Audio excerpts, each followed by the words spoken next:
الحمد للہ وکفا وسلام علی عبادہ الذین اصطفی اما بعد اعوذ باللہ من الشیطان الرجیم بسم اللہ الرحمن الرحیم وآخرون اعترفوا بذنوبهم خلطوا عملا صالحا وآخر سیئا سبحان ربک رب العزت عما یصفون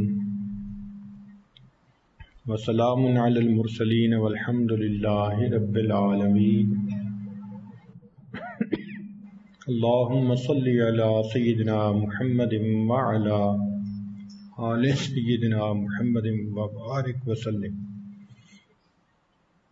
اللہم صلی علی سیدنا محمد وعلی آل سیدنا محمد وبارک وسلم اللہم صلی علی سیدنا محمد وعلی آل سیدنا محمد وبارک وسلم۔ جو انجینئر مشین ڈیزائن کرتا ہے اس کو پتہ ہوتا ہے کہ اس میں کمزوری کہاں کہاں ہے۔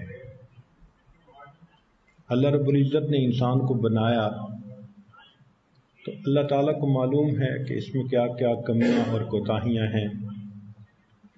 قرآن مجید میں انسان کے لیے اللہ تعالیٰ نے ضعیفہ کا لفظ استعمال کیا، عجولہ کا لفظ استعمال کیا، ہلوعا، منوعا، جادلا، قتورا، کفورا، ظلومن جہولا۔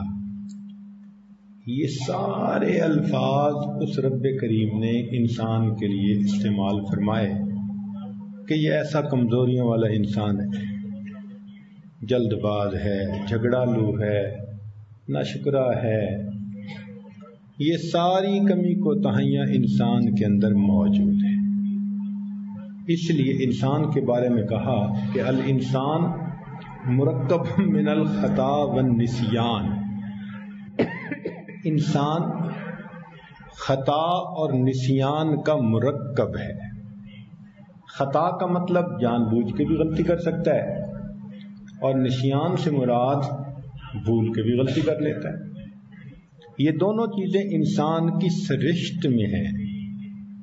بعد نے کہا کہ انسان بنا ہی نسیان سے ہے، بھول سے ہے۔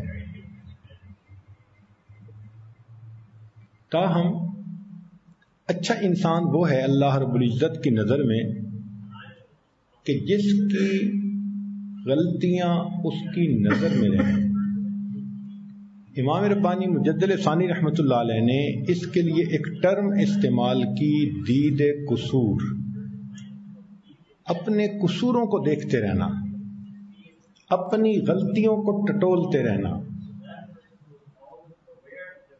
یہ ایک عجیب نعمت ہے، چنانچہ حدیث پاک میں ہے اذا اراد اللہ بعبد خیرا فقہہ فی الدین، جب اللہ تعالیٰ کسی بندے کے ساتھ خیر کا ارادہ فرماتا ہے اسے دین کی سمجھ عطا فرما دیتا ہے۔ وزہدہ فی الدنیا، اور دنیا میں اس کو زہد عطا فرما دیتا ہے۔ وبصرہ عیوبہ، اور اسے اپنے عیوب کا بصیر بنا دیتا ہے، اسے اپنے عیبوں کا پتہ ہوتا ہے، میں کتنے پانی میں ہوں، میری اوقات کیا ہے، میری حقیقت کیا ہے، اسے اپنی کوتاہیاں واضح ہوتی ہیں۔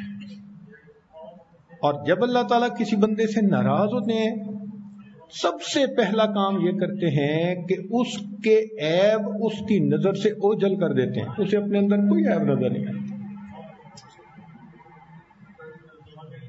ایک واقعہ یاد پہلے بھی سنا چکا کہ ایک انجینئر صاحب سے گفتگو ہوئی توبہ کے عنوان پہ۔ اس کی زندگی سے یاد واقف تھا، 5 وقت کی نماز کی پرواہ نہیں، چہرے پہ سنت نہیں، ٹی وی، ڈرامے، گانے، فسق و فجور کی زندگی، ٹوٹل غفلت کی رسم و رواج کی زندگی، مغربی طرز کی زندگی۔ آدھا گھنٹہ اس نے بات سنی، سننے کے بعد کہنے لگا جی آپ نے بڑی اچھی باتیں کہیں، بڑا دل خوش ہوا، بات یہ ہے اپنی طرف سے تو کبھی گناہ کیا نہیں، کوئی انجانے میں ہو گیا ہو تو اللہ معاف کر دے۔ میں اس کا چہرہ ہی دیکھتا رہ گیا کہ یا اللہ، اس زندگی پر یہ بندہ کمنٹ کر رہا ہے کہ اپنے ارادے سے تو کبھی گناہ کیا ہی نہیں ہے، اتنا آنکھوں پہ پردہ، اپنے ہاتھ ایک کام کرتے ہیں، بندے کی اپنی آنکھیں نہیں اس کو دیکھتی کہ کیا کر رہا ہوں، اپنا دماغ نہیں سوچتا کہ میری حالت کیا ہے، اپنا سب اچھا نظر آتا ہے۔ یہ غفلت کی انتہا، اور جس پر اللہ رب العزت کا کرم، اس کی رحمت، اس کی مہربانی ہو جاتی ہے، اس بندے کے عیب اس کی آنکھوں میں واضح۔ اس کی مثال یوں سمجھے، صاف ستھری سفید چادر ہو، چھوٹی سی بھی کوئی مکھی بیٹھی ہوگی تو دور سے نظر آئے گی، اور کپڑا ہی اگر میلا ہے، بدرنگ ہے، تو اس کے اوپر تو پھر کچھ بھی نظر نہیں آتا۔ یہی حال انسان کا۔ تو یہ انسان کی خوش نصیبی کہ اسے اپنا آپ حقیقت نظر آ جائے۔ بہادر شاہ ظفر کا ایک بہت خوبصورت شعر ہے، واقعی شاہانہ شعر کہا اس نے، نہ تھی اپنی برائیوں کی جو خبر، رہے دیکھتے اوروں کے عیب و ہنر، نہ تھی اپنی برائیوں کی جو خبر، رہے دیکھتے اوروں کے عیب و ہنر، پڑی اپنی برائیوں پہ جو نظر، تو نگاہ میں کوئی برا نہ رہا۔ جب اپنی برائیوں پہ نظر پڑتی ہے پھر سب اچھے نظر آتے ہیں، سب اچھے ہیں جی، بس میں ہی برا ہوں۔ اوروں پہ معترض تھے لیکن جو آنکھ کھولی، اپنے ہی دل کو ہم نے گنجے عیوب پایا۔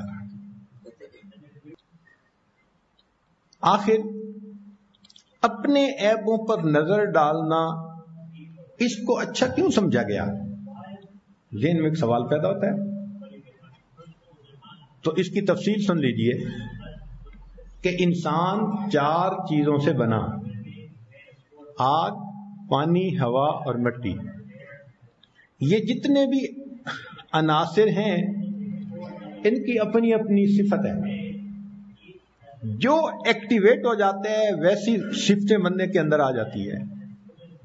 مثلا آگ کا عنصر اگر ایکٹیویٹ ہو گیا تو آگ کے اندر کیا ہوتا ہے؟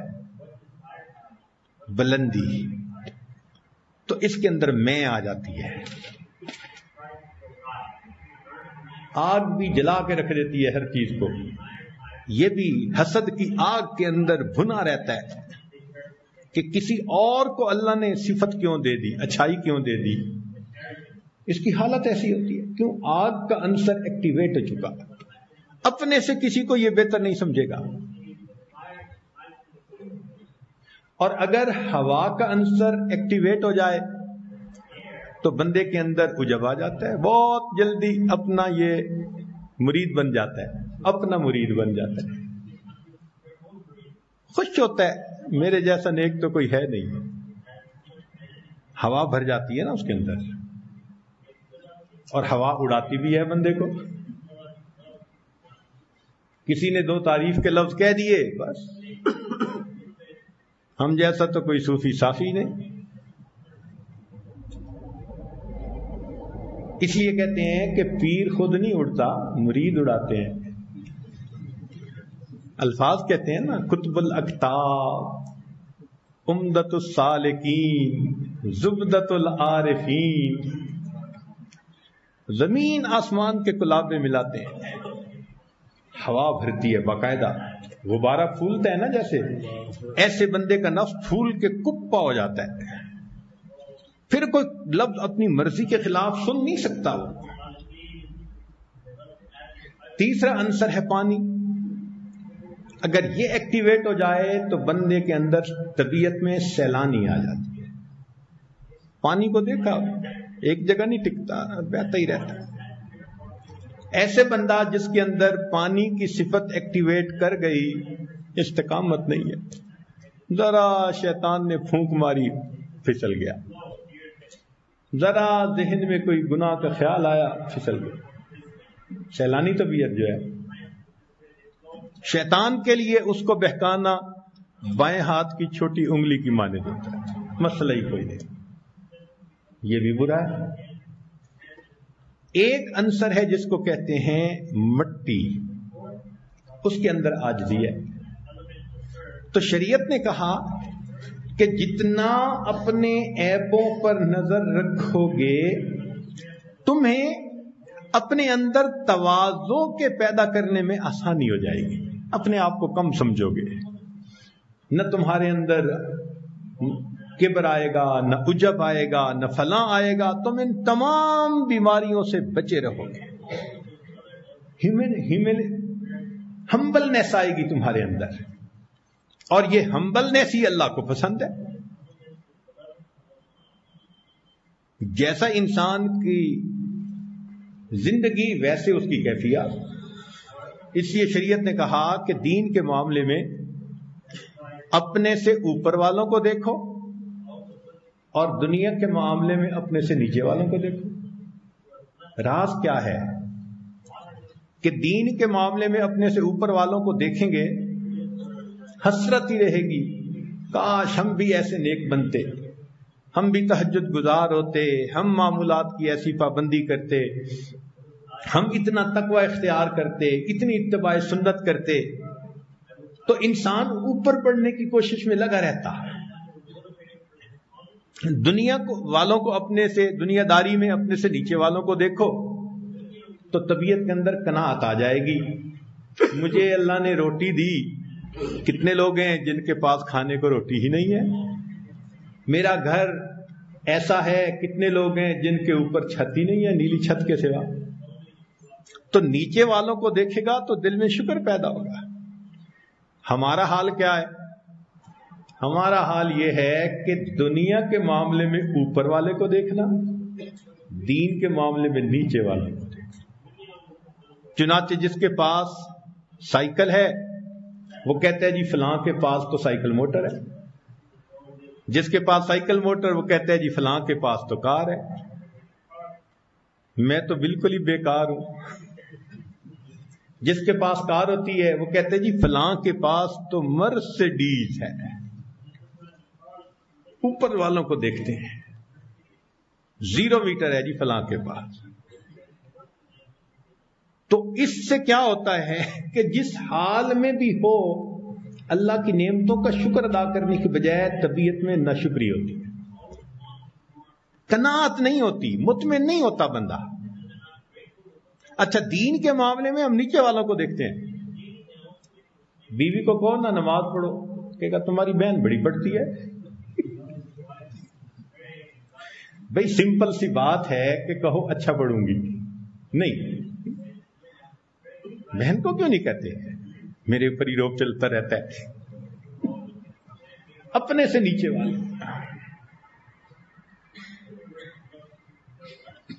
نبی علیہ الصلوۃ والسلام نے ارشاد فرمایا، حدیث پاک کا مفہوم، کہ دنیا کے معاملے میں نیچے کو دیکھو، دین کے معاملے میں اوپر والے کو دیکھو۔ مقصد کیا تھا کہ دین میں اوپر والوں کو دیکھیں گے تو دین میں بڑھنے کا جذبہ پیدا ہوگا، دنیا میں نیچے والے کو دیکھیں گے تو طبیعت کے اندر قناعت آئے گی اور احساس شکر پیدا ہوگا۔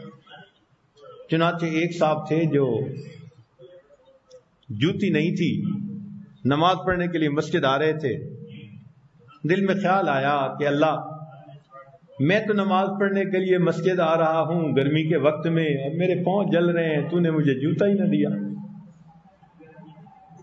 سوچتے سوچتے مسجد آ گئے، نماز پڑھی۔ جیسے ہی باہر نکلے تو دیکھا کہ ایک لنگڑا معذور آ رہا تھا جو بیساکھیوں کے بل چل رہا تھا۔ فوراً دل میں خیال آیا کہ میں تو جوتے کے نہ ہونے پہ شکوے کر رہا تھا، یہ بھی تو ہے جس کے پاس ٹانگیں ہی نہیں ہے لاٹھی کے سہارے۔ پھر توبہ کی، استغفار کیا، اللہ تو نے مجھے ٹانگوں والی نعمت تو عطا فرما دی نا۔ تو اپنے سے نیچے والوں کو دیکھیں تو شکر کا احساس ہوگا۔ اس لیے شریعت نے ایک قانون بنا دیا کہ ہر بندہ اپنے عیبوں پر نظر رکھے۔ اس کے دو فائدے ہوں گے، ایک تو توبہ کی توفیق ملتی رہے گی، اور دوسرا فائدہ یہ ہوگا کہ انسان کے اندر عجب اور تکبر نہیں آئے گا۔ یہ عجب اور تکبر انسان کو برباد کر دیتے ہیں۔ شریعت نے تو یہاں تک کہہ دیا